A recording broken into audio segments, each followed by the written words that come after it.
Here's the Spurs news roundup, providing you the latest Tottenham news all in the last 24 hours, all in one place. That's the first part of the video works. Second part of the video is my full analysis on them, dissecting every single story. If you're new to the channel, please do like and subscribe. Thank you very much for coming in here. Let's get straight into it. Delivered by me on my last day, or penultimate day at least, in Corsica, France, on holiday with my family. So you'll be getting these videos a lot earlier and higher quality. So apologies. Thank you for bearing with me this week.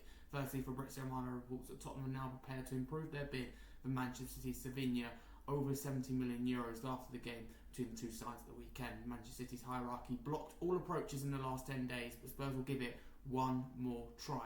Thomas Frank spoke pre-match about Richarlison in more detail, saying day one he came in and knocked on my door and said, "I want to stay." I said, "Good, I like you. I think you're a player. Perfect. You're a good player. Let's crack on."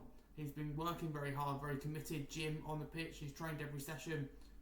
There was one game we took him out of it because of the injury history.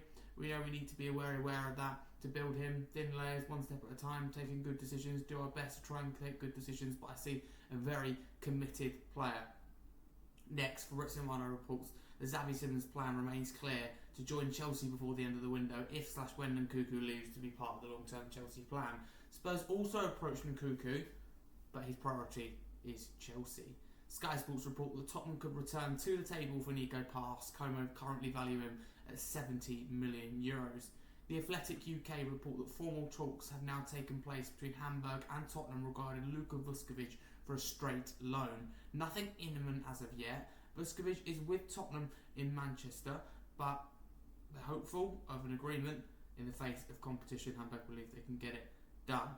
Tottenham have now scored the first goal in each of their last 5 trips to the Etihad Stadium in the Premier League. For context, the game finished Manchester City nil, Manchester City nil, Tottenham 2. Game week 2 with Tottenham win again. So for Tottenham, it's another win. So 6 points out of possible 6. Joint top with Arsenal. Some would say Arsenal head now because of goal difference, but no goals conceded, 5 goals scored, 2 clean sheets, so perfect. And Tottenham now scored the first goal in each of their last 5 trips to the Etihad Stadium. That's quite impressive in the Premier League, that is. But Thomas Frank becomes just the 3rd manager to have beaten Pep Guardiola away in the league with 2 teams. Jose Mourinho and Antonio Conte are the other 2. It's a bad club to be part of. Pep Guardiola has more Premier League losses versus Tottenham than any other Premier League side at 8, or any other side at all. Tottenham are the first ever side to score first in 5 consecutive matches away at the Etihad Stadium. The Moral Street art of Eberechi Eze has been vandalised outside the Emirates Stadium. Tottenham head coach Thomas Frank said, "I'm falling in love with this football club," was with to say post-match when talking to BBC Sport. Thomas Frank, his quote from him saying, "I think that we have a strong squad that I believe a lot in. We would like to add to it, but only if we can strengthen the squad. The club is working very hard and I trust them." Tottenham midfielder João Palhinha after the win said, "I think we deserved the win. It was a tough challenge. I'm happy for the clean sheet. It's really important for us to keep another clean sheet. It was not easy, but we were really happy. The coach pushed me to come here. He showed me the project. He was here at Tottenham. I'm so happy here. I just want to enjoy this top club." Tottenham forward Brennan Johnson said, "Really pleased with that result. I thought we played really well today and built on last weekend. I'm really enjoying playing under Frank. We get a lot of detail but freedom at the same time." Tottenham have won consecutive Premier League away matches at Manchester City for the first time since 2010. Tottenham registered consecutive clean sheets to start the 25-26 league campaign. And Tottenham also won their first away match in the Premier League since a 4-1 victory at Ipswich Town all the way back on February the 22nd. That's incredible. Tottenham midfielder Pape Matar was TNT Sports man of the match after his performance against Manchester City at the Etihad in that win, named by Ali McCoist. Some of the travelling Spurs fans were chanting, "We want Levy out," even shortly after the win, once it was done. But often the biggest part of this was just after the first kick of the game, was when it was loudest, "We want Levy out," by the travelling supporters just after kick-off. Ruben Dias said Spurs are a team who can be very dangerous. Next, a report from Fabrizio Romano states that HSV Hamburg are close to completing a loan deal to sign Luka Vuskovic. And he says negotiations are now underway with an agreement set to be completed soon. And last but not least, Africa Foot report that Biowell Canoes looks set to sign for Crystal Palace after reaching an agreement in principle over a transfer. The sources very close to the player have confirmed that Tottenham have now entered the picture. Daniel Levy has personally launched Spurs' efforts to sign him, who Leicester City want €35 million for to sell. That is your headlines in the last 24 hours. We'll go through and dissect the majority of them, but mainly pick out the key ones. So here we go, let's get straight into it. Start the one about Slovenia. So prepare to improve their bid to over €70 million will we end up with the player. Even if we do, as much as I want him, I still think Eze is so disappointing. Having said that, of course you don't want a player that doesn't want the club. I do totally agree with Frank on that. But with Slovenia, I mean, he's currently been blocked by someone in the Manchester City hierarchy, which is a real shame. I think Slovenia I see as that left winger.